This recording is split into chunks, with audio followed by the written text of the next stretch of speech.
que dice, por ejemplo, ahora nosotros rechazamos el incesto, dice Hume. El incesto puede ser condenado como algo aborrecible, como algo completamente indigno. Pero ¿qué pasaría en el futuro en una sociedad que para cumplir su función y permanecer en el tiempo, la única solución sea, digamos, hay una bomba atómica y quedan 4 personas vivas? El incesto pasa a ser una acción completamente útil para el propósito de esa sociedad. Y como es útil, pasa a ser una acción moral. Bueno, partamos por el principio, como decía Aristóteles. La ética, ¿Cómo decir esto? La ética tiene una diferencia con la moral. Y son diferencias epistemológicas y también metodológicas. La moral se podría definir algo así como el conjunto de costumbres, de hábitos y de normas también consuetudinarias que una sociedad o un grupo humano se otorga a sí mismo, digamos. O sea, algo contingente, claro, dependiente de la cultura, cultural, que puede cambiar, que lo bueno puede ser malo en un momento, en un grupo. Claro que sí, claro que sí. Y eso genera, digamos, también un elenco de hábitos, de costumbres, ¿cierto? Que comúnmente se comparten dentro de una cultura. Pero en algún momento la ética y la moral se confunden. Y si incluso tú buscas, digamos, en el siglo XX muchos libros de ética, vas a ver que la palabra moral y ética se ocupan como sinónimos. Pero ese fue un error y que tiene un origen histórico.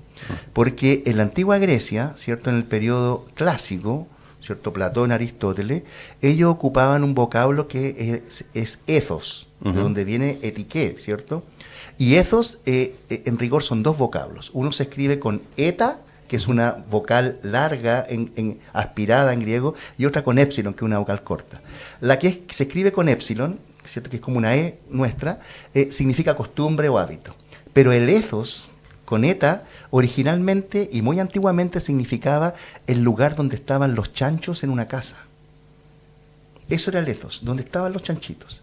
Con el tiempo, ese ethos comienza a designar el lugar de donde proviene la gente. O sea, designaba un sitio.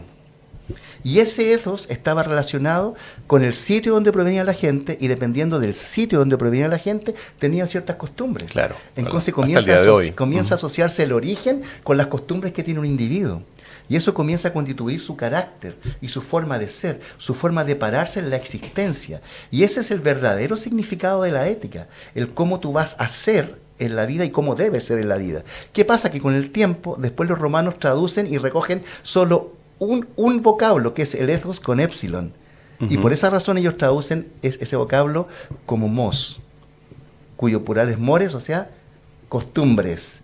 Y por eso queda confundido finalmente la ética con la moral, porque se olvidan de ese otro vocablo que significaba, ¿cierto?, el lugar de donde habitas y de dónde provienes, y dependiendo de dónde provienes es como tú te comportas. Claro. Porque los griegos decían, dependiendo de dónde venga este gallo, es como nosotros vamos a juzgarlo dependiendo de sus costumbres, porque su origen determina más o menos también su elenco de costumbres. De hecho, la mayoría de los filósofos han tenido la pretensión de encontrar una ética universal, ¿cierto?, de plasmar de alguna manera al menos un principio, una norma que sea universal y compartida por todos los seres humanos. La diferencia está en cuál es el criterio que va a sostener esa norma. Si nosotros pensamos, por ejemplo, en Hume, ¿cierto?, el gran famoso filósofo escocés empirista, ¿cierto?, del siglo XVII, lo que él plantea, digamos, es que el origen no solamente de la ética, sino del conocimiento es la experiencia.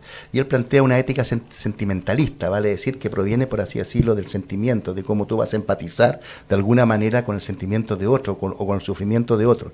En ese sentido, él dice, nosotros podríamos construir una ética universal porque si el ser humano comparte la naturaleza, debería sentir algo similar frente a un hecho similar, dice él. Lo que sí va a ocurrir es que con el tiempo el ser humano puede ir sintiendo cosas distintas. Y va a depender también de la utilidad que le dé, digamos, a esos sentimientos y a las consecuencias de los actos que surgen a partir de esos sentimientos. Y da un ejemplo bien interesante, que dice, por ejemplo, ahora nosotros rechazamos el incesto, dice Hume.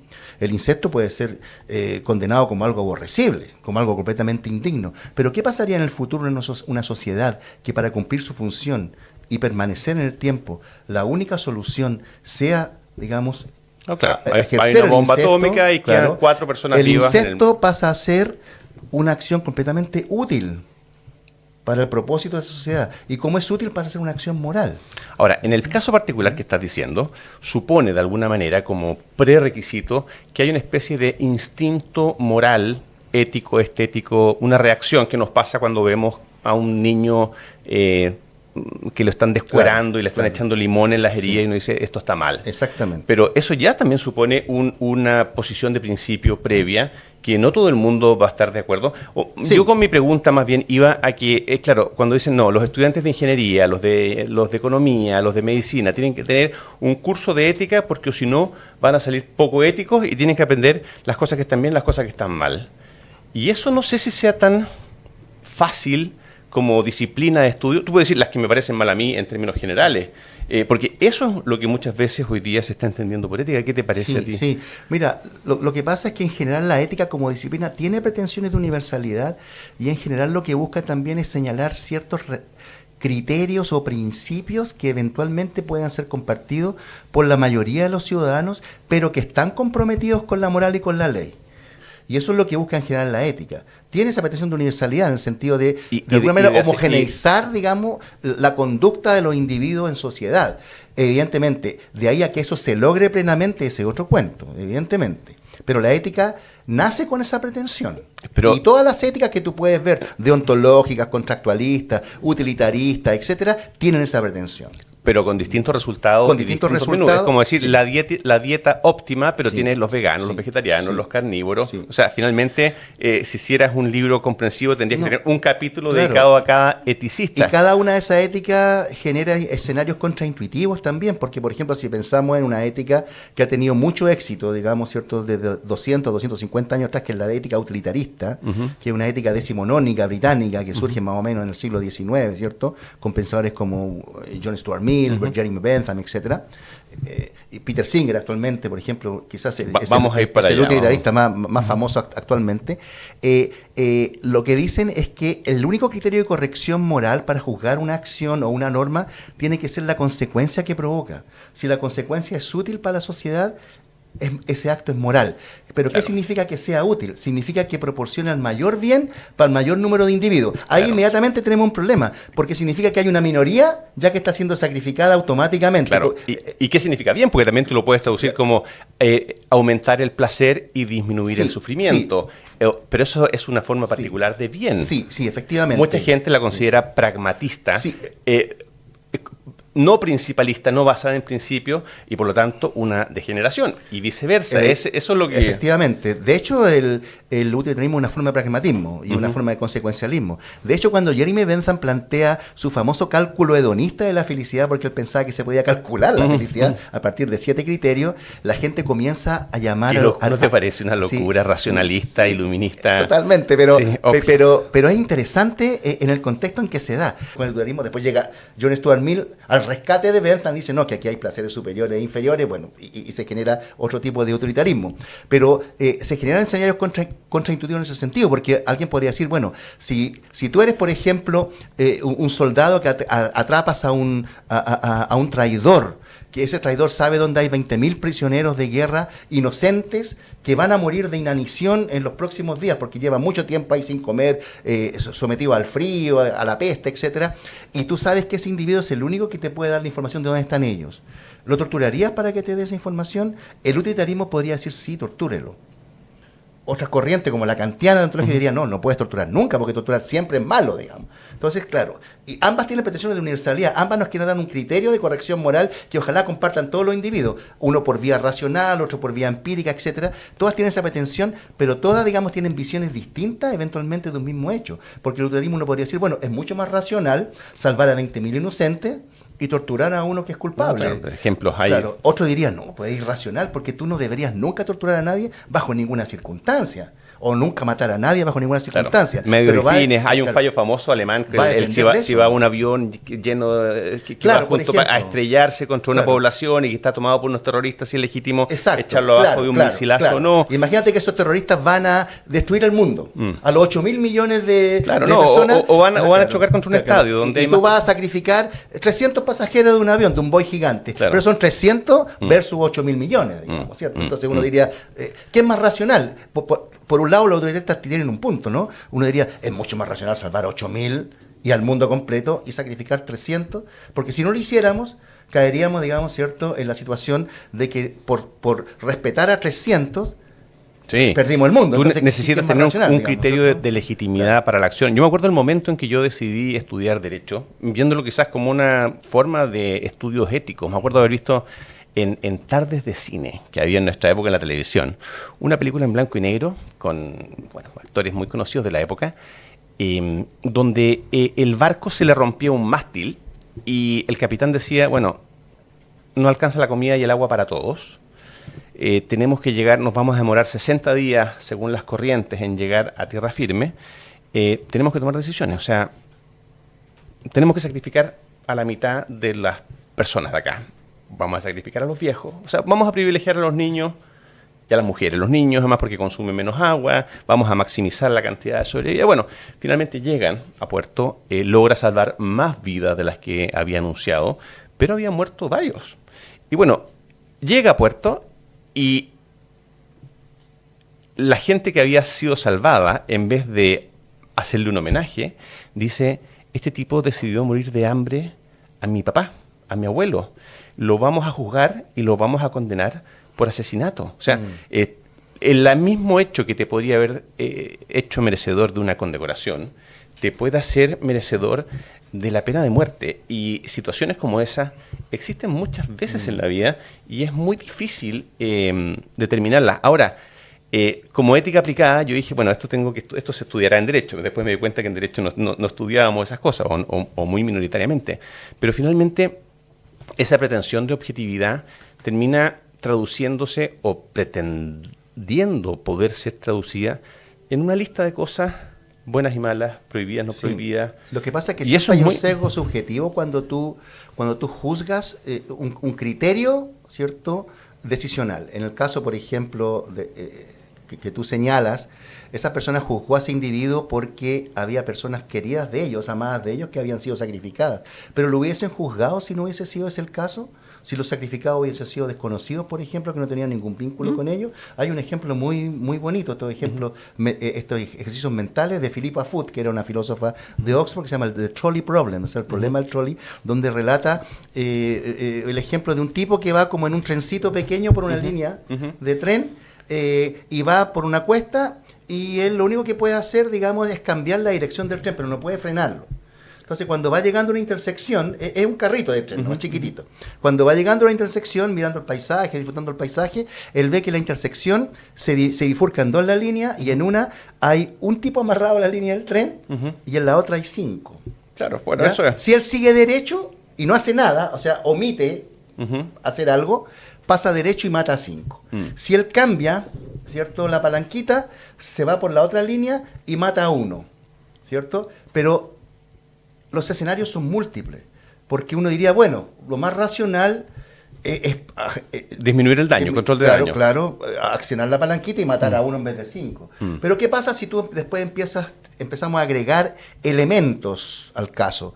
Si tú miras que entre los 5 hay 3 grandes terroristas, o malditos, digamos, violadores. No vale lo mismo, no se cuentan, se pesan. O qué tanto si igual tú ves que los 5 son gente inocente. Claro, o son ancianos en los últimos días de su vida. O son 5 premios Nobel que están haciendo un beneficio enorme a la sociedad. Entonces dices, voy a matar a 1 entonces. Pero si tú, justo cuando vas a accionar la palanca, te das cuenta que ese 1 es tu papá, o tu hermano, o tu mamá, o tu esposa, lo harías igual. Entonces va cambiando todo eso. Totalmente. Entonces, ese ejemplo que tú me dices, ellos lo juzgaron fundamentalmente porque tenían intereses creados. Lo que busca la ética en general, incluso el utilitarismo, es que tu decisión sea objetiva, independientemente de que los sacrificados sean tus parientes, tu hermano, tu pareja, etcétera. O sea, lo que busca la ética es ese tipo de decisión que sea objetiva, donde tu interés o tus preferencias particulares no sean un elemento de juicio decisional. Oye, y estas cosas son lo menos teóricas, porque uno podría pensar, ya esto es una conversación entre académicos, pero tú abres la prensa hoy día y ves a Trump bombardeando estos barcos supuestamente con narcos, sí. Y él diciendo que por cada uno de esos barcos que se hunde se salvan 25.000 vidas en Estados Unidos. Mira, yo no sé, esos son cálculos muy exagerados, obviamente, pero yo tengo amigos que están en Miami y en otros lugares y me dicen, oye, el precio de la droga está disparado.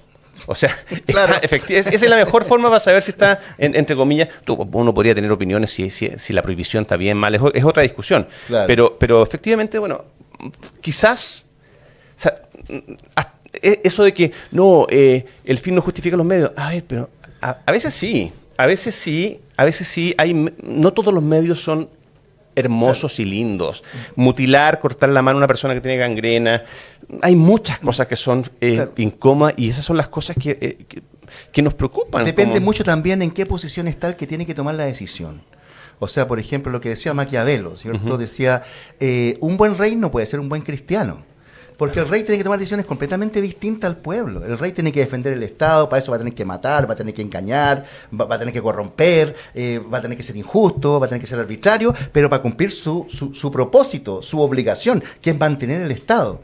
El agricultor que está en su casa no tiene, digamos, ese propósito, no tiene esa obligación, por lo tanto su moral tiene que ser distinta a la del monarca, ¿cierto? Lo mismo ocurría, por ejemplo, en la pandemia, quienes tenían que tomar decisiones de a quién se le otorgaba el ventilador. Si habían 5 personas esperando un ventilador y había solo uno que iba a salvar la vida de uno, ¿cuál era el criterio que tenían que utilizar? Hubo mucho conflicto por eso. Primero se dijo, bueno, los más jóvenes, pero si el más joven estaba mucho más enfermo que el viejo, y el viejo, incluso siendo viejo, tenía más expectativa de vida que el joven, por ejemplo. O sea, entonces depende mucho de la posición en que está el que tiene que tomar la decisión. Mira, conversando aquí con un exfutbolista, me dijo una cosa que me voló los sesos. Me dijo, el fútbol es un deporte de engaño. ¡Wow! Dije, sí, engaño. Hago como que voy para allá, como que voy para acá, meto un gol con la mano y la gente me celebra. Y hay profesiones que consisten en el engaño. Si tú eres militar, eres espía. En el caso del presidente de Estados Unidos, es el comandante en jefe de las Fuerzas Armadas. Si tú vas a decir, voy a bombardear pasado mañana, no, tienes que engañar, tienes que actuar por sorpresa, tienes que... Y esto lleva a... O sea, no me quiero meter en temas políticos, aunque lo voy a hacer, porque para eso estamos acá. Sí. O sea, cuando dice, oye, Pinochet traicionó a Allende, porque... A ver, no quiero juzgar el acto mismo, pero sí... que le iba a decir, oiga, presidente, le quiero decir que yo en verdad me di vuelta la chaqueta y ahora me voy a... Por eso existe... O sea, es parte de del arte militar no decir la verdad. Sí. Te puede no gustar ser militar, puedes no querer que hayan conflictos, pero claro, efectivamente, lo que es funcional en un momento puede no ser decir la verdad. Claro, pero hay éticas que tienen problemas con eso. Existe una ética de la guerra, por ejemplo, por lo mismo que tú dices, porque la ética está muy vinculada también a la estrategia en estos casos. Pero el no decir la verdad a veces genera escenarios también muy complejos. Por ejemplo, pensemos en un médico que te va a operar y que tú evidentemente lo elegiste porque es la eminencia nacional en lo que tú tienes. Por ejemplo, un riñón, te va a operar un riñón. Entonces, justo cuando te duermes, tú te quedas convencido de que el tipo te va a operar, pero él cree que la operación no es tan difícil y deja a un residente operándote y él se va a jugar golf. Y nunca te cuenta que él no te operó. Tú despiertas, todo salió perfecto, todo salió bien, el hombre te mintió, digamos, ¿cierto? Después te sigue mintiendo, te dice, sí, yo te operé, salió todo genial, tú quedas tranquilo y te vas para tu casa. Claro, la mentira parece haber sido irrelevante, porque el resultado fue el mismo que si él te hubiera operado, por lo tanto que haya mentido da lo mismo, pero no necesariamente da lo mismo, porque se mella la confianza pública en la profesión. Pero claro, entonces, te pongo un ejemplo. Sí, o sea, que te puedo poner varios más que son interesantes y no son interesantes de escuchar. Yo no estoy defendiendo, digamos, la verdad acérrima en todas las acciones, porque, por ejemplo, si la señora que delató a Ana Frank hubiera mentido a los nazis, Ana Frank hubiera muerto y hubiera sido mejor la mentira que la verdad, ¿no? Claro. Entonces, se relativiza el tema. Pero sí también hay problemas en algunos casos con mentir, como por ejemplo en la ética de las profesiones. Pero en otros casos, como los escenarios si tú vas a mentir para proteger a un inocente, por ejemplo, como lo estaba haciendo, ¿cierto?, en Bastardo sin Gloria, el francés al principio, parece la mentira ser mucho más moral que decir la verdad en ese caso, ¿cierto? Voy a temas que son más delicados. Cuando alguien tiene una enfermedad genética, que tú sabes que le va a provocar la muerte, inevitablemente, que tiene 100% de posibilidades de emergencia por el tipo de variación genética que tiene, y que esa persona va a morir en 2 años.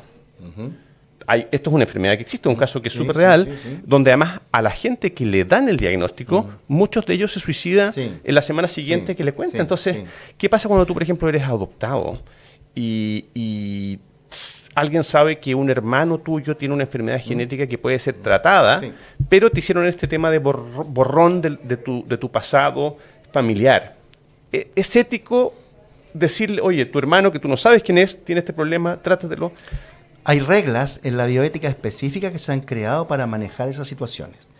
De lo que estamos hablando es lo que en ética se conoce como disclosure, que se traduce como revelación, por así decirlo.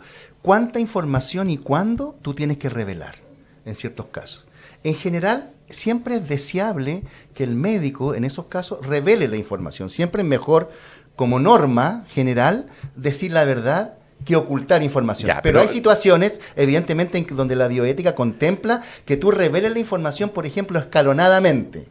¿Cierto? Que no la reveles completamente, sobre todo en casos de pacientes con ideario suicida, donde tú puedes decir, si yo le cuento esto, va a provocar que se muera esta persona porque se va a matar, probablemente. Entonces, la bioética contempla, no hay absolutos en este caso, no claro, te va a decir, diga siempre la verdad o siempre revele toda la información, o sea, tiene que evaluar. Esa es una cosa muy tramposa, porque cuando tú dices, por regla general, es mejor no decir la verdad, significa que hay veces... Es mejor decirla. O sea, por regla general decir la verdad, o por regla general... pero cuando dices por regla general, estás abriendo una ventana a la excepción. Y por supuesto que todos los que mienten, todos los que hacen daño van a decir, bueno, es que yo estuve en esa situación de excepción. Pero espérate, metámonos de lleno en el tema de nuevas tecnologías, ética médica, etcétera.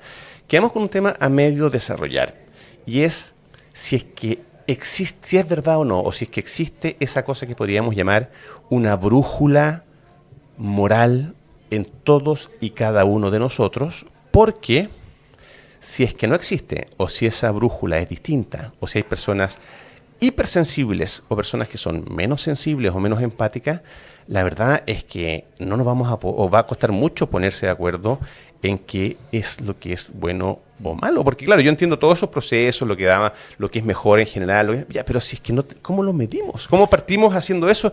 ¿Qué es el problema cero de la ética, en mi opinión? Claro, de todas maneras. Existe una brújula moral en cada uno de nosotros. Lo que pasa es que no necesariamente la compartimos, no necesariamente es la misma. A eso Kant lo llamó máximas morales. O sea, cada individuo tiene máximas morales distintas. Y no dependerá también... justamente eso le da sentido a la ética. Como disciplina. A que la ética se pregunte finalmente, porque la pregunta central de la ética es cómo deberíamos ser, cómo debemos ser.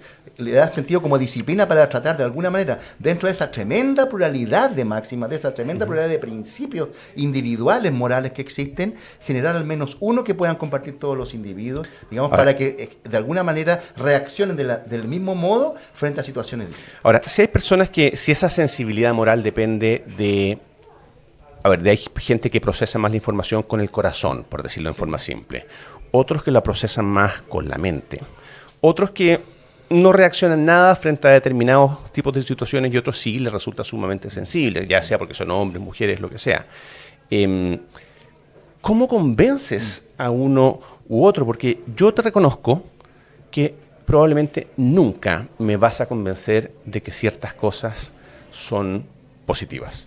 Me acuerdo haber tenido una discusión con una persona que me decía, por ejemplo, que la gente con síndrome de Down, al no compartir nuestro código genético, no pertenecía a la misma especie que mí. Y yo le decía, cortemos la conversación acá porque podríamos estar 1000 horas y no voy a cambiar de posición. No me vas a convencer nunca y yo a ti tampoco. Es que tampoco me convencería porque el argumento es irracional. Y aquí entramos a un tema interesante en la ética, porque efectivamente la fuente de nuestros principios morales son múltiples. O sea, pueden ser los sentimientos, pueden ser las emociones, puede ser la cultura, la tradición, la formación familiar, etcétera.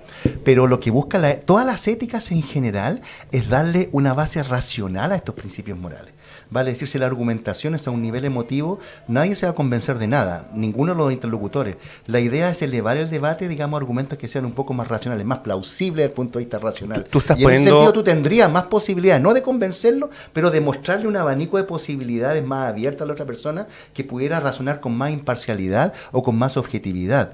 Lo que busca la ética en general es eso. La ética no busca aniquilar las emociones, no busca aniquilar los sentimientos, no busca aniquilar las preferencias particulares, pero lo que sí busca es dar al debate, ¿cierto?, decisional, elevarlo a argumentos más racionales, que sean más objetivos o imparciales. Porque si tú también, por ejemplo, siempre vas a argumentar a partir de tus preferencias individuales, va a ser muy difícil también llegar, digamos, a una verdad moral.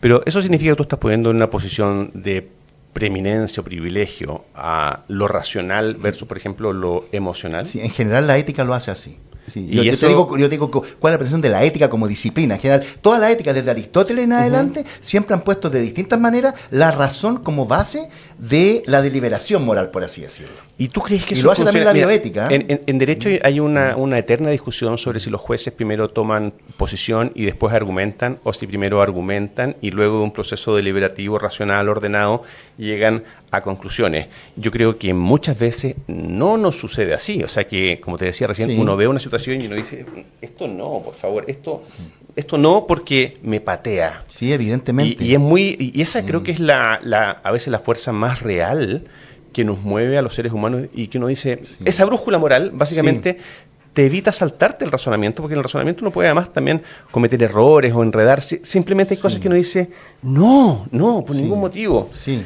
Yo creo que no es un razonamiento, claro, eso no es ético, o sea, no es una aproximación. Evidentemente. Y en general, las éticas, digamos, que buscan más plausibilidad que esa racionalidad tan rígida, como esa racionalidad cartesiana o kantiana, lo que buscan, digamos, es que se contemplen diversos elementos de juicio en la decisión. O sea, se contemple lo que tú quieres, se contemple lo que pueda querer tu familia, se contemple, digamos, tu tradición, tu cultura, se respete también ese ideario, etcétera, pero que dentro de todo la decisión sea lo más racional posible, digamos. Pero incluso en algunos casos ya, por ejemplo, la bioética está respetando decisiones incluso basadas en superstición o en elementos muy personales, autónomos de un individuo. Por ejemplo, en los testigos de Jehová, cuando son adultos, ¿cierto?, y se niegan a recibir transfusiones, aunque eso implique su muerte, en general lo que se está haciendo en el mundo es respetar la decisión.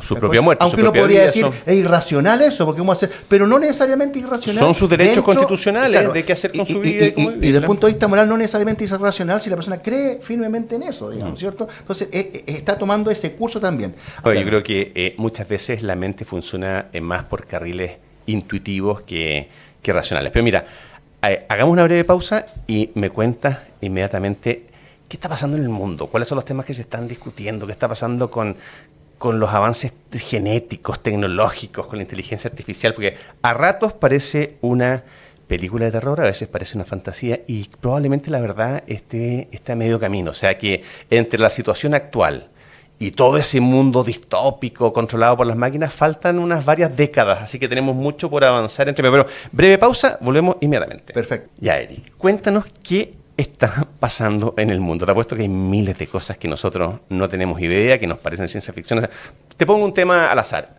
Edición genética, ¿en qué estamos? Yo vi la película de Almodóvar, que no es edición genética propiamente tal, pero ahí me quedé. Mira, la edición genética es uno de los desarrollos, yo diría, más revolucionarios de la historia de la humanidad. Se entiende como edición genética, en el sentido lato del término, la posibilidad de que tú puedas modificar la cadena de ADN de alguna manera, ya sea insertando o sacando genes, ¿cierto? Y eso se logra en el 2012, ¿cierto? A partir de las investigaciones de Emmanuel Charpentier y Jennifer Doudna, que obtuvieron después el 2019, 2020, el premio Nobel de Química por eso, ¿cierto? Y consiste en estas famosas tijeras genéticas que pueden cortar... CRISPR-Cas9, exactamente. Y eso genera, digamos... ¿Qué significa CRISPR-Cas? ¿Es la fábrica? Es un acrónimo que crea un genetista español el 2003. ¿Ya? Que curiosamente no le dan el premio Nobel junto con estas dos mujeres, que muchos alegaron de por qué no se lo habían dado, si ellas trabajaron sobre los descubrimientos de él. Lo que pasa es que este se llamaba Mujica, este genetista español se llama, él descubre en el 2003 que los genes tienen una particularidad, que pueden editarse a sí mismos cuando se ven en peligro, por así decirlo. Digámoslo de esa manera para que se entienda, ¿cierto? Sí. Si se ven amenazados o ven una proteína intrusa o una bacteria intrusa, ellos pueden editarse, por así decirlo. Cortar esa parte, digamos, que ellos, indeseada, por así decirlo, y después volver a unir la cadena. Y ellos lo hacen, digamos, de motu propio, por así decirlo, con su inteligencia genética. Eso descubre, y a eso lo llama Mujica CRISPR. Cas9 es porque Cas9 es el número de la proteína. No, y CRISPR porque tiene que ver con repeticiones palindrómicas regularmente interespaciadas, que en inglés el acrónimo es CRISPR. Ya me mataste, pero está bien. Eso es. Y el Cas9 es la proteína que lleva a cabo eso. Es el gen. ¿Ya? Los genes todos tienen un código, ¿no? Todo un nombre, por así decirlo, y ese es el Cas9, es el que hace eso. ¿Ya? Es el que genera las repeticiones palindrómicas regularmente interespaciadas, es el Cas9, pues se llama CRISPR-Cas9.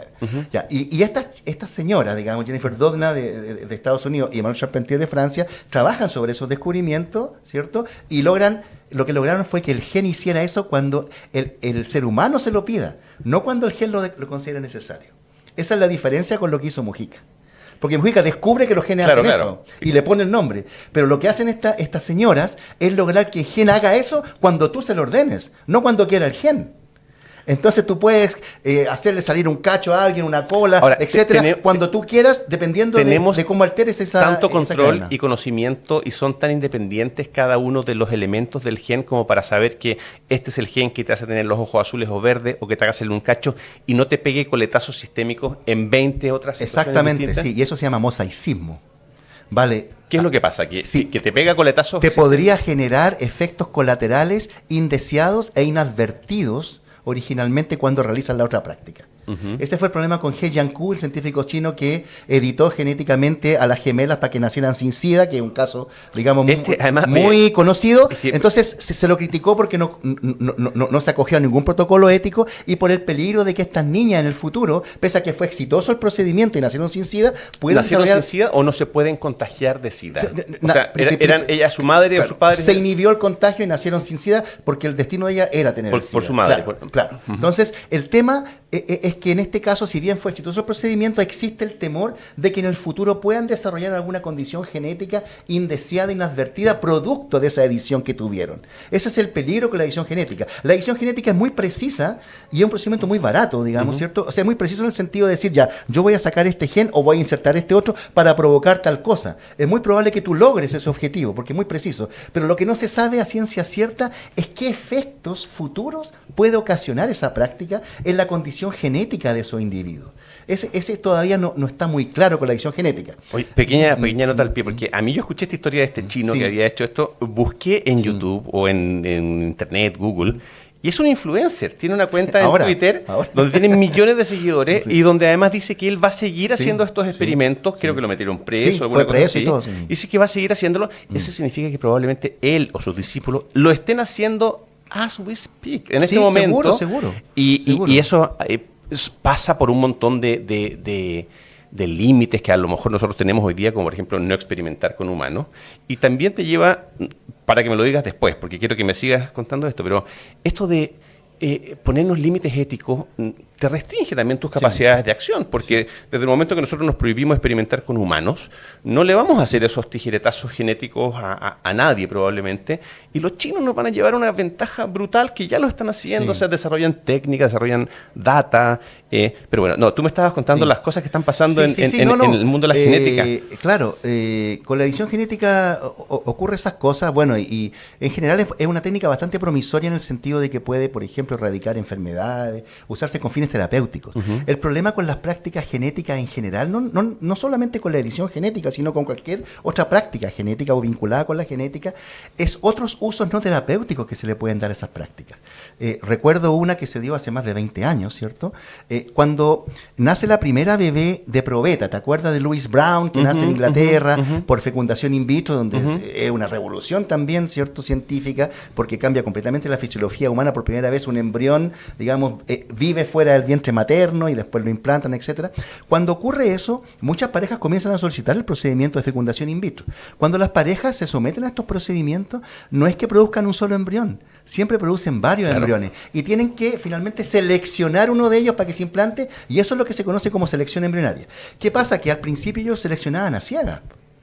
O sea, como se dice en buen chino, por cachativa, dirían, bueno, me gusta más este embrión. El que la pinza agarró primero. Veamos cuál implantamos. Hay 5 embriones acá, ¿cuál implantamos? ¿Y cuál cree usted, doctor? No sé, pues este se ve más bonito, no sé, pues implantemos este. Más rosadito. Claro, más rosadito, se ve más sanito, no sé. De alguna manera tenían que encontrar un criterio para seleccionar uno.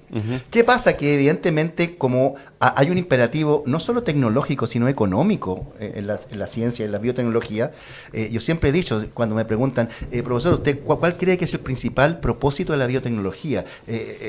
Curar las enfermedades, mejorar nuestra vida. Yo digo, yo creo que el principal propósito en rigor es crear más biotecnología. La biotecnología es crear más biotecnología. Lo cual nos lleva a paradoja, porque a lo mejor la solución, digamos, técnica del mundo también está en la misma técnica. Pero lo que pasa es que cuando empiezan a darse cuenta los científicos de que se genera esta necesidad de que las personas tengan algún criterio más sólido para seleccionar el embrión, surge la técnica del diagnóstico genético preimplantacional, ¿cierto? Que es tributaria de la fecundación in vitro y que tiene que ver, para decirlo en palabras simples, como que tú escaneas los embriones y puedes ver lo que hay adentro, por así decirlo, y si va a tener asma, si ese embrión va a tener cáncer, si ese embrión está enfermo o cuál está más sano. Entonces, con el diagnóstico genético preimplantacional se comienza a seleccionar los embriones bajo una base mucho más sólida, vale decir, que la mayoría de la gente seleccionaba el embrión sano. Ay, pero es que eso es una cosa súper brutal. No sé si tuviste la última película donde aparece Pedro Pascal, que no es muy buena, pero aparece Pedro Pascal, es chileno, pero tiene una cosa muy graciosa, porque pues, la voy a spoilear a la gente, no me importa. Toda la discusión trata sobre una agencia de dating matrimonial en Nueva York, muy especializada, muy cara, no es Tinder, no es nada de eso. Te resumo la trama de la película.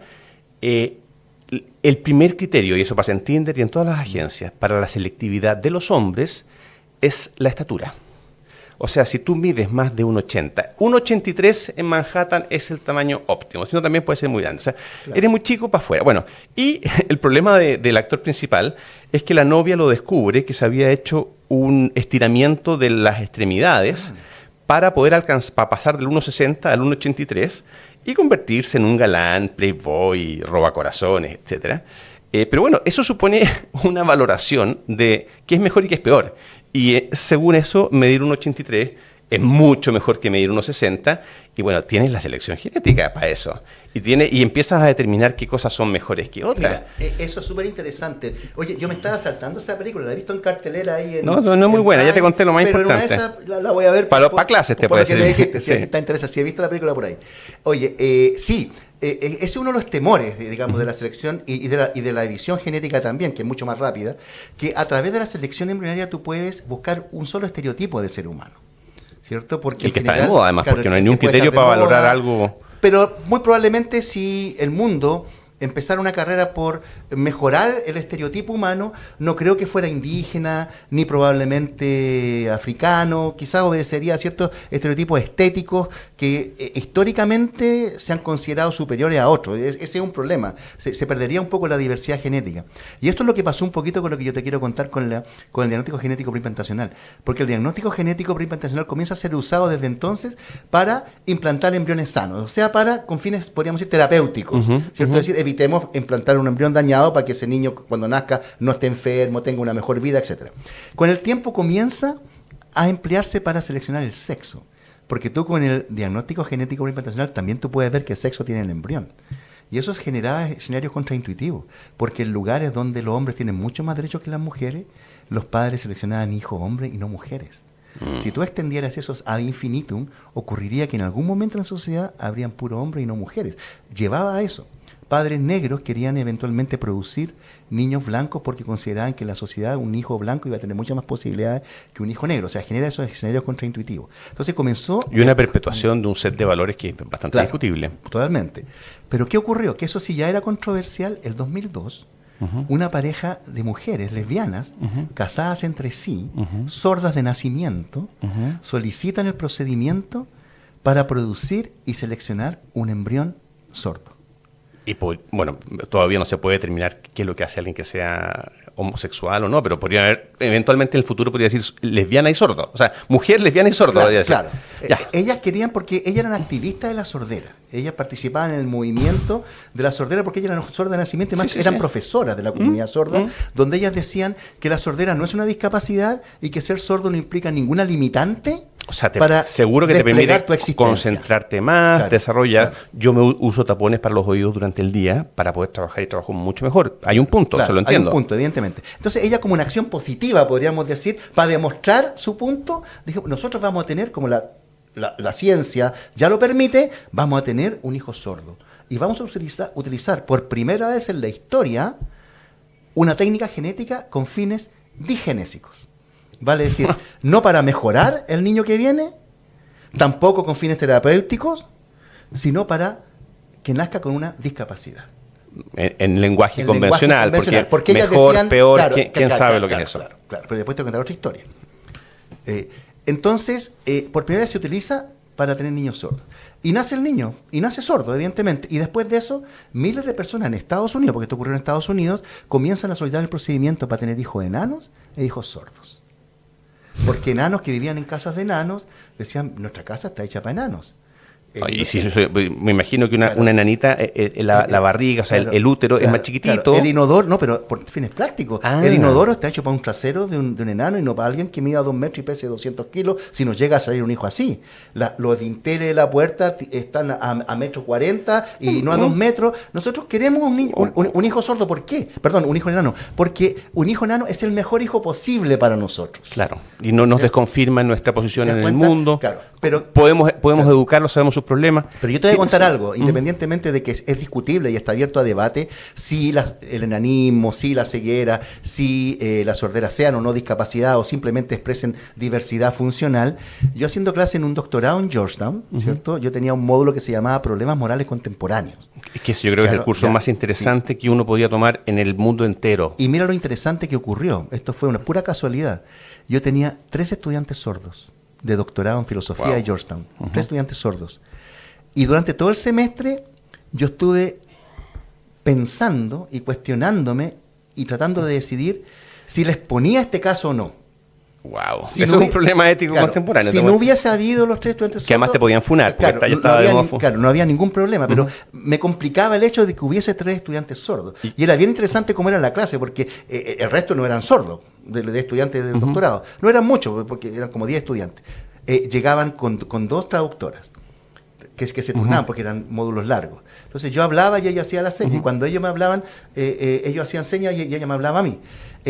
Y yo me decidí al final de ponerle este caso. Bien, te felicito. Sí, te felicito. Y le puse la verdad, este caso, que eso es confiar también. Sí, eso es confiar en que las demás personas pueden, son adultas, es no tratarlo como... Y ahí surgieron distintas opiniones. Y surgieron opiniones diciendo es que la sordera no es discapacidad. Es que ellas sí tienen derecho a que el niño es sordo, porque ser sordo, como dice otro amigo mío, Julian Sabulesco, is not that bad. O sea, pero si el sordo no es tan malo, ¿cuál es el problema? Que los padres tengan esa autonomía para tener hijos sordos, ¿cierto? Entonces, surgen, digamos, esas opiniones en clase, surgen otras contrarias, evidentemente, y en algún momento hablan estos chicos. Y los 3 chicos eran sordos de nacimiento. Y habían sido exitosos en su vida, estaban haciendo un doctorado en filosofía en Georgetown. No podemos decir que los chicos no habían sido exitosos, habían logrado sus objetivos. Pero fíjate que cuando se discute esto, ellos emiten su opinión con respecto al caso y son contrarios a lo que ocurrió. Y incluso los 3 me dicen en ese momento, y le dicen a toda la clase, de que si ellos hubiesen podido elegir nacer sordos como nacieron u oyentes, elegirían haber sido oyentes. Qué linda historia, interesante, súper interesante. Sí. O sea, para mí... Ahora, es un nene de 3 personas, porque el otro nene de los 2 padres, de las 2 madres, en ese caso. Evidentemente, pero no deja de ser elocuente lo que ocurrió. ¿Cierto? Evidentemente. Elocuente y problemático, que te muestra que los problemas, que esto de hacer clases de ética, salvo que sea para plantear problemas, en vez de para dar un decálogo de lo que sí está bien o mal, sigue siendo súper complicado. Sí, no, y es complicado también por lo que tú señalabas anteriormente, porque con los temas de selección embrionaria o de edición genética, uno de los temores que tiene más bien las facciones más conservadoras es que pueda generar cismas, pueda generar brechas en la sociedad inexistentes hasta ahora, que si existe discriminación por tu origen racial, por tu origen socioeconómico, se generen otros tipos de marginalización. Por coeficiente intelectual, agilidad física. Mira, por condición genética, etcétera. ¿Qué pasaría con los trabajos? Elegirían quizás a personas que pueden estar paradas 24 horas sin cansarse. Claro, te hacen un test genético antes de contratarte. ¿Qué pasaría con las compañías de seguros, con la ISAPRE? O sea, es posible que se produzcan esas distorsiones. Entonces, es un temor también que se tiene con respecto a masificar de alguna manera, introducir al mercado de alguna manera estas prácticas. Mira, yo me acuerdo, viví unos años en Ginebra, estaba todo el mundo Naciones Unidas ahí, y una vez me llamó la atención una protesta, una marcha que estaban haciendo un grupo de personas con síndrome de Down. Y la discusión que existía en ese momento, y todavía existe, es que en Europa y en algunas partes de Estados Unidos ya casi no hay personas con síndrome de Down, porque tú, al poder detectarlas en estadios tempranos del embarazo, se aborta. Y se recomienda incluso por muchas partes abortar. A eso le llaman aborto eugenésico en algunos lados. Es que, bueno, algo de eso tiene, algo de eso tiene. Hay muchos argumentos que dicen que son costosos para las familias, costosos para el Estado, que no lo pasan bien. Pero también hay gente que dice, y yo no sé lo que yo puedo sentir, pero no puedo decir quién tiene la razón, o ambos quizás en parte, pero que generan cohesión social, que por algo existen, que la naturaleza... O sea, que hay una cosa muy loca en esto de tratar de enmendarle la plana a miles de años de evolución, a la naturaleza, así. Ahora, la especie humana, la vida humana consiste un poco en enmendarle la plana a la naturaleza, pero, por ejemplo, ¿Cómo abordas tú ese tema? Sí. Tú personalmente, o sea, juégatela sin miedo con una posición, porque o sea, esos son problemas reales. O sea, el ginecólogo a lo mejor te va a sugerir una cosa. Sí, míralo, en ese caso yo abogo en ese caso por un principio que se llamaría autonomía procreativa, en esos casos específicos, donde los padres tienen la autonomía para decidir si quieren o no tener a ese hijo, porque finalmente no es una imposición general de que todos tengan que hacer eso. Si el padre quiere abortar a ese bebé, probablemente tenga el derecho de hacerlo, digamos, ¿cierto? Es muy controversial, efectivamente, por lo que tú acabas de decir. Porque efectivamente se dan motear a un grupo humano como indeseable, como fuiste... Tú pasaste colado, como por decir. Como... en ese caso de los síndromes de Down es mucho más complejo que, por ejemplo, en casos de bebé anencefálico o con otras patologías, ¿no? Porque yo creo que más que con el hecho tiene que ver con los argumentos que puedan haber detrás para justificar o no justificar una acción. Y lo que yo he visto muchas veces es que en general la gente confunde situaciones de hecho con situaciones morales. Vale decir, en el sentido de decir, si usted en selección embrionaria va a elegir el embrión sin asma, en vez de elegir el embrión que tiene asma, es porque usted está de alguna manera discriminando a los asmáticos. Es porque usted quiere desaparecer a los asmáticos del mundo. No es necesariamente porque usted quiera que su hijo tenga la mejor vida posible, no tome corticoides el resto de su vida, no genere otras patologías aledañas, etcétera. Entonces, ahí hay una confusión entre una situación de hecho, que yo estoy eligiendo para que mi hijo tenga la mejor vida posible, y no porque yo esté de alguna manera discriminando a los asmáticos. Es como que si yo fuera o tú fueras ministro de salud y tuvieras que generar una campaña para, digamos, vacunar a todos los niños contra la poliomielitis. No creo que tú lo hagas porque odias a los poliomelíticos o porque los consideras inferiores, sino simplemente por un tema de salud pública y para garantizar que la sociedad futura sea, digamos, lo más eficiente posible, etcétera. Evidentemente hay otras situaciones complejas, pero yo creo que no hay que confundir cuando uno argumenta contra esto en situaciones de hecho y situaciones morales. O sea, no siempre las personas cuando toman ese tipo de decisiones es porque estén discriminando al otro. No, por supuesto. En el caso de los síndromes de Down sí es complejo. Es muy complejo porque una persona con síndrome de Down puede desarrollar una vida bastante fructífera, digamos. Pero también... Y son queridos por sus familias y son adorados. Evidentemente, ¿no? Son gente muy bella, linda. Aportan a la sociedad. Porque trabajan y se introducen en la fuerza laboral y todo, claro, evidentemente. Pero no sé si la sociedad está en condiciones de obligar a una pareja que no quiera tenerlo a tenerlo. Ese es el tema. Más allá de que sea algo controversial. ¿Tú sabes lo que es un TERF?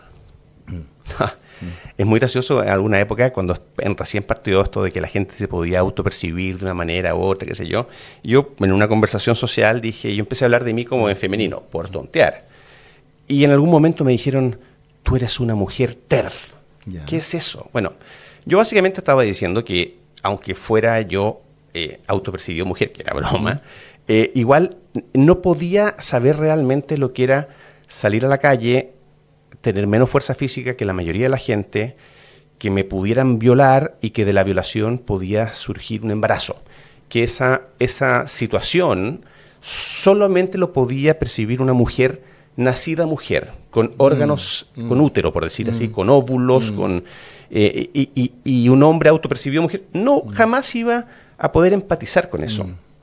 Te lo menciono porque uno de los temas más morales más complejos en este momento, quizás siempre, es el tema del aborto.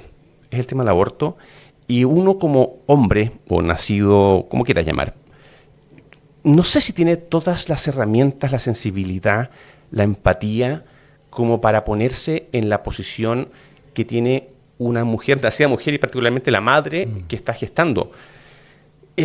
Se me hace difícil dar yo puedo decirte cuál es mi posición, pero se me hace muy difícil decir que yo sé, o sea, es un tema casi donde yo me paralizo moralmente, aunque por otro lado también te pongo otro problema.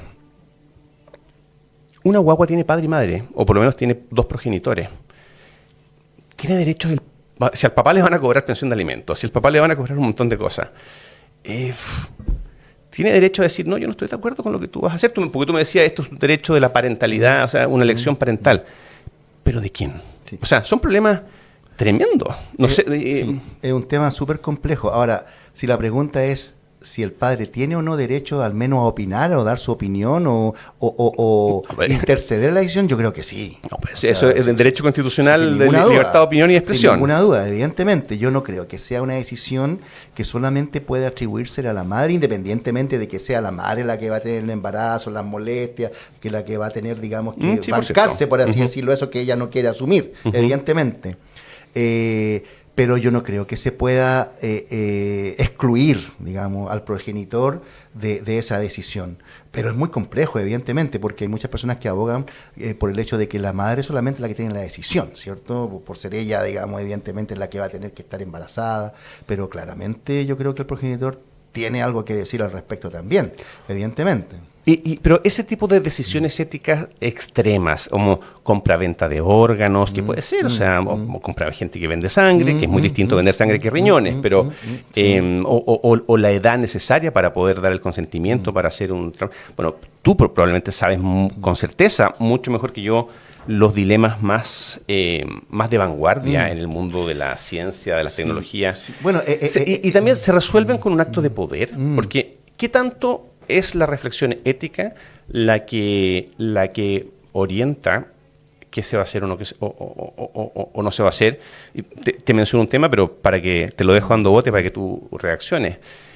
No sé si has visto las últimas campañas de Peter Thiel, que era socio de Elon Musk, muy inventado en el planeta Silicon Valley, hablando de los anticristos. ¿Ya? Y pone como, te voy a simplificar, pero pone a Greta como una especie de símbolo de los anticristos. Básicamente son los expansionistas versus los no expansionistas. Hace pocos días murió Jane Goodall, que decía que el mundo debía retroceder a un nivel poblacional de hace 500 años atrás como para salvar el planeta.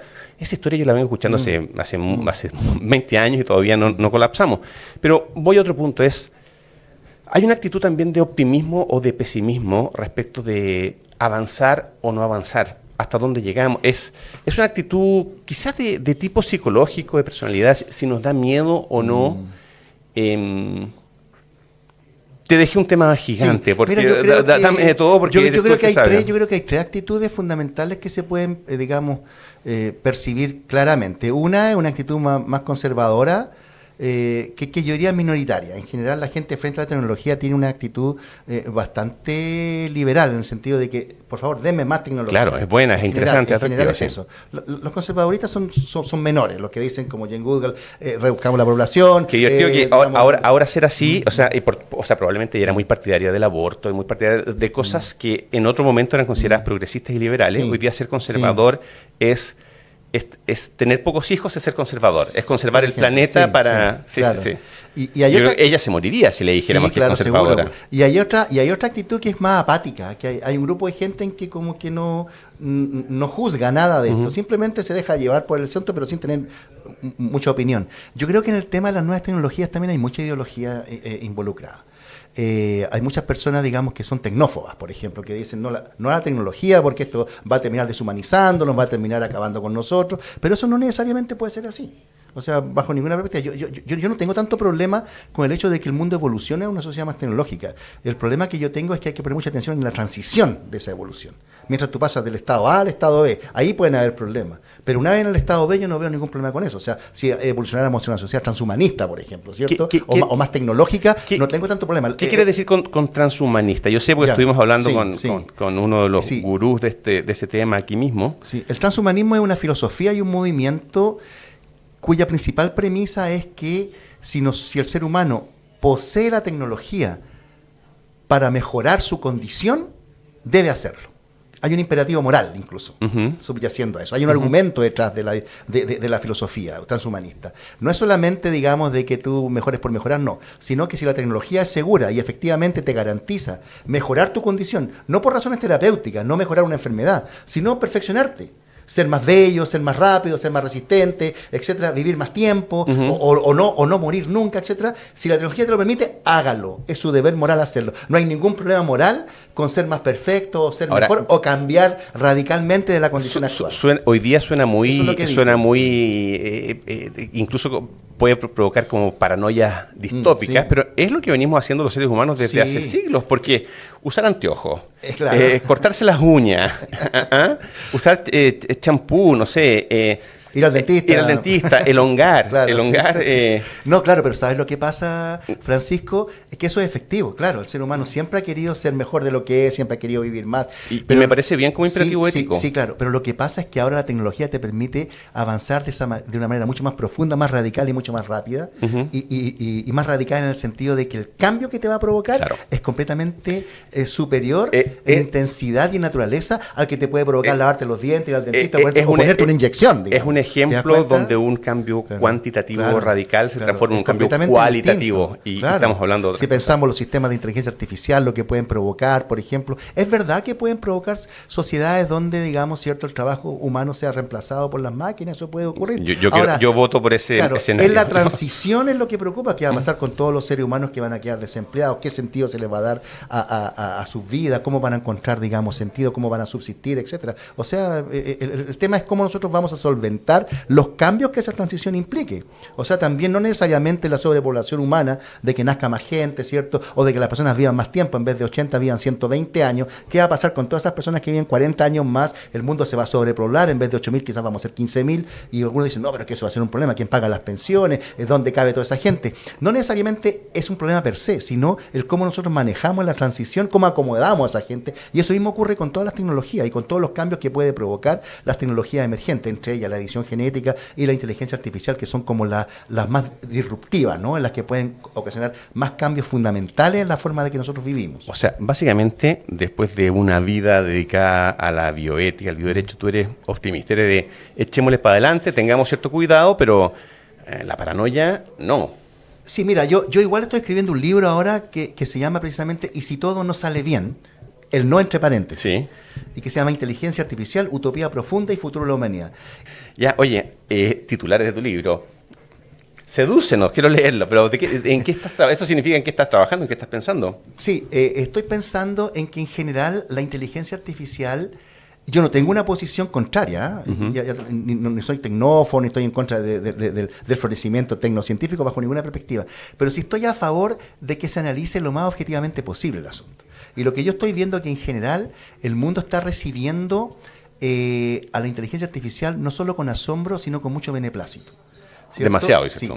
Sí, con mucho beneplácito, como no comprendiendo de que puede ser un dispositivo con cierta opacidad, digamos, no completamente transparente en cuanto a las consecuencias o efectos o impactos que pueda tener en la vida futura. Y eso ya, si eso es una realidad tolerable en el sentido de decir, sí, es posible que esto ocurra, ya merece la pena pensarse. Pero, por ejemplo, ahora, ¿cuáles son los riesgos que estamos viendo? Claro, lo primero es ver de dónde viene, digamos, esa confianza o ese beneplácito de la recepción de la inteligencia artificial. Viene fundamentalmente o de una ingenuidad, o de un desconocimiento de lo profundo que es el dispositivo, o también viene de una arrogancia milenaria al ser humano, de que cree que él tiene el control sobre todo lo viviente y sobre todo lo creado. El ser humano siempre ha pensado que puede controlarlo todo. Someter la tierra y poblarla, claro, eso es un mandato cultural, por lo menos. Y cree que puede someter la inteligencia artificial y todos los plexos de la inteligencia artificial, que ya es un plexo tecnológico enorme, no solamente un dispositivo, digamos, instrumental, que puede también, digamos, mantenerlo siempre bajo su arbitrio. Podría ocurrir que, evidentemente, en algún punto la inteligencia artificial, como sistema, digamos, algorítmico, pueda escapar de alguna manera al arbitrio humano o pueda modificar completamente las coordenadas de existencia. Es posible que pueda generar una sociedad de control, una suerte de gobierno algorítmico, otras formas de dominación, otras formas de vigilancia, el panóptico tradicional, esa metáfora arquitectónica y política, digamos, que requiere vigilarte y requiere que tú sepas que estás siendo vigilado, puede cambiar completamente, ¿cierto? Ahora las formas de intencionar tu comportamiento, tu vida, son, digamos, mucho más opacas, más ocultas, a partir de los algoritmos de las redes sociales, te van determinando tu gusto, digamos, tu forma de existir. O sea, eso puede generar ciertas distorsiones en la forma de convivencia y en la forma de vivir. Eso podría generar una utopía distópica en el sentido de que el significado de la vida pueda cambiar completamente y en esa búsqueda de significado el ser humano quede desituado. Yo no estoy hablando de que la inteligencia artificial va a acabar con el mundo, ¿cierto? Todo se va a incendiar, nosotros vamos a desaparecer. No estoy hablando no estoy hablando apocalípticamente, estoy hablando de que podría ocurrir de que nos situemos un poco de la forma de existir y eso genere ciertos conflictos de convivencia o cierta erosión explosión en el tejido social. Lo que abordo en ese libro son los posibles escenarios que se podrían producir sin, evidentemente, desconocer todos los beneficios también que puede traer la inteligencia artificial. Y en ese libro yo hablo, ¿cierto?, de posibles utopías distópicas que se pueden dar, de cómo la inteligencia artificial puede ser una nueva Gestalt, o sea, un nuevo tipo de imposición de vida de la cual tú no puedes escapar. Hablo del transhumanismo, hablo de la sociedad de control y gobierno algorítmico, hablo de inteligencia artificial y animales, digamos, y escenarios futuros que se podrían dar, positivo o negativo. Ahora, a mí me llama mucho la atención en esa fascinación que tenemos los seres humanos por quejarnos, por verle el lado negativo a las cosas. Eso en los amigos, en las parejas, en la política de cada país. Ahora tenemos elecciones, siempre vemos lo más malo. Hay mucho malo, pero no solamente. Y cuando la gente habla de las tecnologías, mira, a mí hasta el momento diría que casi solo me han traído beneficios. Y si tú me dices cuáles son los peligros que existen en el mundo, la ignorancia. O sea, yo creo que tomábamos mucho peor decisiones cuando sabíamos menos, cuando teníamos menos acceso a medicamentos, cuando la ciencia era menos, cierta ideología o cultura, ya que estamos hablando de rankings éticos o morales, o sea, ser colonizados por un Islam radical, yo lo veo como infinitamente más riesgoso, peligroso, distópico que cualquier riesgo del algoritmo, o por alguna doctrina comunista estilo China o Rusia de hace 50 años. Pero eso puede ser potenciado y exacerbado por la inteligencia artificial. O sea, digamos, todas esas formas de dominación o de peligro o de riesgo existencial pueden ser, digamos, elevadas a su máximo paroxismo si te sirve de la inteligencia artificial para ratificar, digamos, y solventar esa forma de poder. Ahora, ese es un conflicto. Estoy de acuerdo. Yo también estoy de acuerdo contigo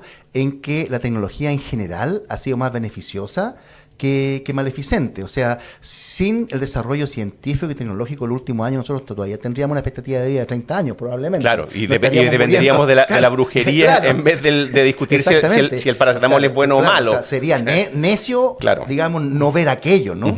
Pero también creo que no es tan sano pensar que no hay ningún peligro. No, pero eso es nada en la vida. Hay una frase muy famosa de Heidegger, el famoso filósofo alemán del siglo XX, donde él dijo, el mayor peligro de la técnica es pensar que no hay peligro en ella. O sea, ese es el mayor peligro. Estamos convertidos en engranajes de un megasistema que siempre quiere más y más. Entonces hay que tener ojo con eso. No significa que vamos a desaparecer, no significa que vamos a llegar a un apocalipsis total, no bajo ninguna perspectiva. Pero sí significa que a lo mejor también es bueno de repente pensar de manera más objetiva sobre estos dispositivos, con el fin de establecer una mejor gobernanza, una mejor transición, digamos. Ahora, yo me pregunto súper honestamente, sí. Si tenemos algún grado de agencia, tú y yo, o sea, dos profesores de Latinoamérica en este momento, discutiendo estas cosas, y no va a ser un tsunami, una ola que nos va a pasar por encima, que los chinos o los gringos, quien sea, están haciendo, las tecnologías las van a desarrollar igual. O sea, ¿qué grado tiene la academia, la burocracia, Naciones Unidas, quien sea? ¿Quién va a tomar las decisiones? Porque yo creo que en los desarrollos tecnológicos, ya sean por este chino que anda haciendo edición genética u otras personas, va a venir igual. Sí, claro, o sea, no tenemos otro mundo. Es que esa es la razón por la cual es necio también oponerse a esta transición. Yo tengo un gran amigo danés, que es uno de los padres del bioderecho mundial, se llama Jacob Dahl Rentorf, con lo cual escribimos un libro también en pandemia, que se publicó en Inglaterra y en Estados Unidos. Que él es contrario, por ejemplo, al tema de la transición al transhumanismo, a un tipo de ser humano, digamos, más potenciado. ¿Dónde está la línea divisoria? ¿Dónde puedes trazar la línea divisoria entre lo que sigue siendo humano y lo que es transhumano? Claro. Lo que pasa es que el transhumano no es que vaya a ser un ser humano con antenas, cabeza, cabezón verde. Un transhumano simplemente puede ser un individuo potenciado, digamos, por vía de tecnología emergente. Ya, pero eso o sea, te tomas un Ritalin y te lees un libro en un cuarto del tiempo que te toman. Pero muy probablemente yo soy un transhumano. Claro, pero muy probablemente un transhumano tenga poderes, digamos, que son absolutamente superiores a ese. Y eso cambia completamente la fisonomía de la existencia, porque cambia completamente el tejido social, cambia todo, cambia toda la estructura, digamos, de la sociedad. Pero ¿sabes que me sigo quedando? No es para resolverla ahora, pero me sigo. ¿Dónde está la línea? Porque la verdad, uno de los grandes tabúes que existe en la vida es que las diferencias que existen entre los seres humanos son abismales en talento, inteligencia, belleza, carisma, simpatía, fuerza física, agilidad. Podríamos hacer una lista y las diferencias son infinitas. O sea, un Messi y el mejor de los jugadores de fútbol que puede existir en Chile son de otro planeta. O sea, uno podría decir, ya hay una especie de transhumanismo. Pero ese es el problema que algunos ven con este tema de transición al transhumanismo o al poshumanismo, digamos, de que nos transformemos en androides o en cyborg o en individuos mixtos, ¿no? O sea, mitad tecnológico y mitad orgánicos, por así decirlo, mitad biológico y mitad tienes un marcapasos, tienes una... que podría ocurrir, ¿cierto? Es que las tecnologías emergentes lo que podrían producir eventualmente es una sociedad donde todos sean iguales, igualmente potenciados. O sea, ya todos sean Messi, ya todos sean Usain Bolt, qué locura. ya todos sean Einstein, etcétera. Entonces, ¿qué pasaría en ese tipo de sociedad? Por ejemplo, también, donde se agote la diversidad, no solo cultural, sino la diversidad genética, donde se busque un solo tipo de ser humano, se obedezca solo a un estereotipo de individuo. Entonces, eso también podría provocar problemas.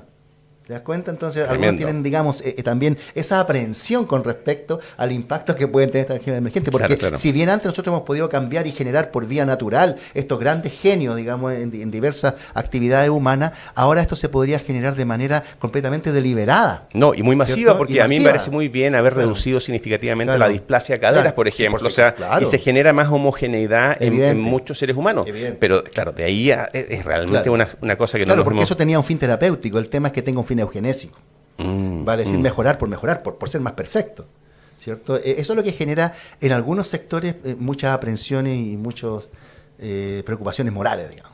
Oye, mencionamos recién un tema que no deja de ser súper interesante y probablemente uno de los temas éticos más fuertes de todos, que es, yo te dije eso, se me vino a la mente ese mandato de someter la tierra y poblarla. O sea, somos los dueños, somos el vértice de la creación y no somos un plato más del mantel, como hubiéramos pensado, por ejemplo, los griegos, los preplatónicos o presocráticos, como le queramos llamar. Porque hay una lógica que es antropocéntrica. Sí.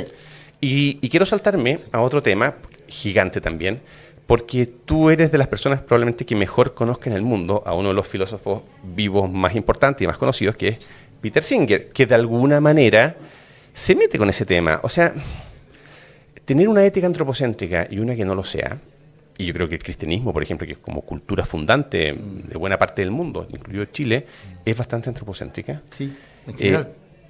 O sea, eso sí que es un cambio de paradigma. No tiene nada que ver con las tecnologías, pero nos pasamos de...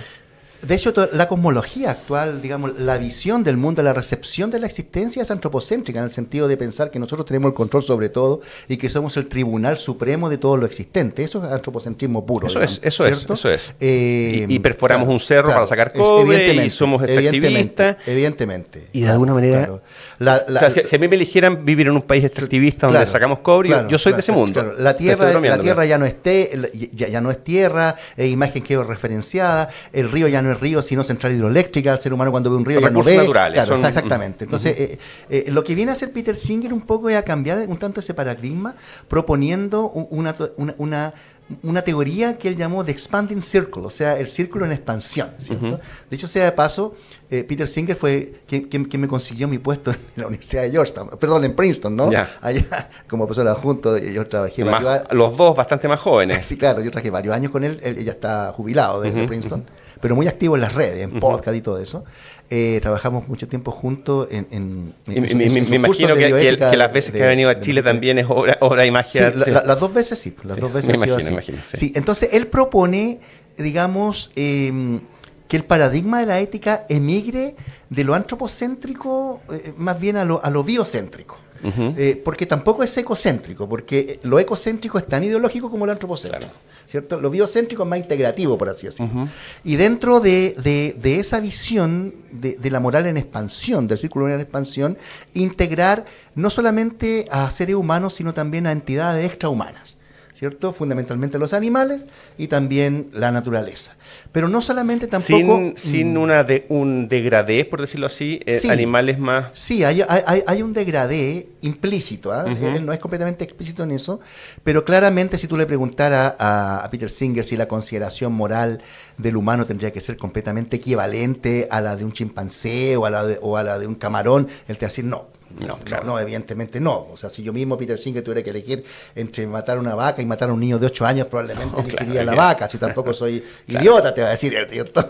No soy un fanático. Digamos, es loco que finalmente todas las grandes disquisiciones éticas llegan a un punto que se reducen al absurdo por sentido común. Como decir, no me voy a ir. Claro, o sea, te va a mirar y te dice, bueno, que... Claro. ¿Are you kidding me? Claro. O sea, entonces, funciona así, pero eso no resta al hecho de que puede ser valioso, dice él, que nosotros extendamos no solamente nuestra consideración, sino nuestra responsabilidad moral, o sea, el impacto que nuestras acciones tengan sobre entidades extrahumanas. Y no sobre por ejemplo, entidades extrahumanas y sobre seres humanos del presente, sino también del futuro. O sea, extender nuestra responsabilidad moral hacia los que vienen detrás de nosotros. Y por eso ahí surgen después todos estos relatos de cuál es el mundo que le vamos a dejar a nuestros hijos y que tenemos una responsabilidad con respecto a los que todavía no son, porque estamos destruyendo el mundo, entonces que le estamos dejando un mundo peor al otro, es injusto con las generaciones futuras. Entonces, por eso surge también esta ética de las generaciones futuras, que hace 40 años nadie hablaba de eso. Mira, qué increíble. A mí me parece obvio, sentido común. Entonces, el círculo en expansión significa expandir la consideración moral a otras entidades y a otros tiempos futuros. Esto es muy interesante, porque yo no sé si fue en el colegio, si fue en la universidad, pero siendo muy joven, escuchaba una teoría muy masiva diciendo los seres humanos tenemos que cuidar a la naturaleza, tenemos que ser no crueles con los animales, porque, primero que nada, solo tenemos derechos los humanos. Pero cuando un humano maltrata a un animal o contamina un río, está autodenigrándose a sí mismo porque el Padre Eterno espera más de nosotros respecto de la creación. Pero siempre era como cuánto subía o bajaba uno moralmente respecto a la actitud que tenía con los demás.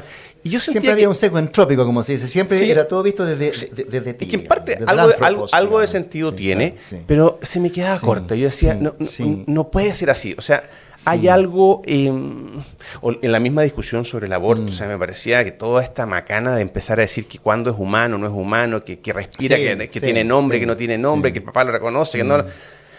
O sea, es una vida, hay algo ahí que no sé qué nombre ponerle, pero o sea, las consideraciones de cuidado no pueden estar en una cosa binaria de decir es humano o no es humano, todo lo humano tiene protección y lo que no es humano no lo tiene. Sí, hay un problema ahí también con un principio sobre el cual se basa en general la ética tradicional y el derecho tradicional, que es la dignidad humana.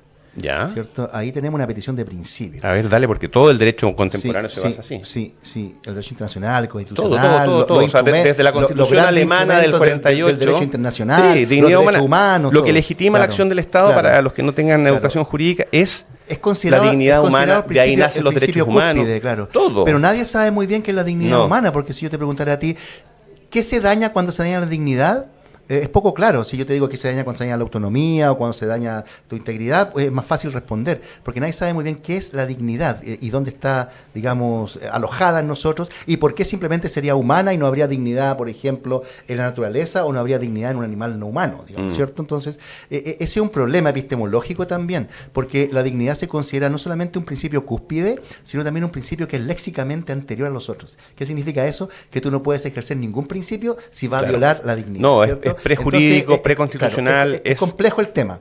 Entonces, en general... Nunca había pensado, quizás está por una conversación más larga, porque efectivamente todo el derecho viene de este polo de legitimidad que nadie entiende muy bien qué es. O sea, por supuesto, abusar de un niño chico indefenso y causar sufrimiento en forma injusta, obvio que afecta a la dignidad humana, pero eso es muy fácil, eso no necesita un principio constitucional. Evidente. En general, la dignidad humana se entiende como una condición que tendría el ser humano que impide que tú lo instrumentalices, por así decirlo. No, eso por partida, sí. Claro. Pero lo que ocurre es que cuando tú instrumentalizas a alguien, en realidad lo que estás violando primero es su autonomía y su autodeterminación. Entonces parece ser que la dignidad incluso puede ser un principio tributario a la autonomía, supeditado a ella, pero no funciona así ni en el derecho ni en la ética. En la práctica sirvió mucho para contrarrestar la regla de la mayoría. Cuando tú decías la soberanía popular, la verdad es lo que determina la mayoría, y la mayoría se podía imponer a la minoría, básicamente lo que pasó en la Alemania nazi. O sea, aunque seamos el 99,9% de los votos, hay límites. Hay cosas, imaginemos los derechos humanos, que no se pueden transgredir, traspasar. Oye, pero se nos está acabando el tiempo. Claramente la dignidad no es un principio inocuo, tampoco, bajo ninguna perspectiva, ni estéril, ni trivial, pero merece mayor profundización, definitivamente. Oye, nos quedamos pendientes con Peter Singer. Me contaste que Peter Singer comía carne. Sí, pero ha comido carne de pollo, pero hecha en laboratorio a partir de un gen de pollo. Él no tiene problema con comer carne, tiene problema con comer carne con la crueldad, que venga de un animal que haya sido muerto. Sí, te entiendo. Exprofeso para comer su carne. Me dejaste... y que haya sufrido, digamos. Muy inquieto con eso. Tenemos tema para de sobra. Bueno, ¿sabes qué? Se nos está acabando el tiempo, pero volvamos pronto para seguir. Por supuesto, encantado. ¿Puedes venir, por favor, con la misma ropa? Porque para poder pegarlo después y... Si quieres, claro. No, yo ya, mira, es fácil. El caso mío es fácil porque me voy a cortar el pelo. Ya, no lo voy a hacer. Listo. No, para que tenga una continuidad y no se den cuenta que se nos acabaron los minutos de grabación. Lo hacemos así. Ya, está entretenido. Estamos recién partiendo. Ya. Vamos. Listo, vamos. Esto fue De Aquí No Sale con Leturia, el podcast de la Metro y El Mostrador.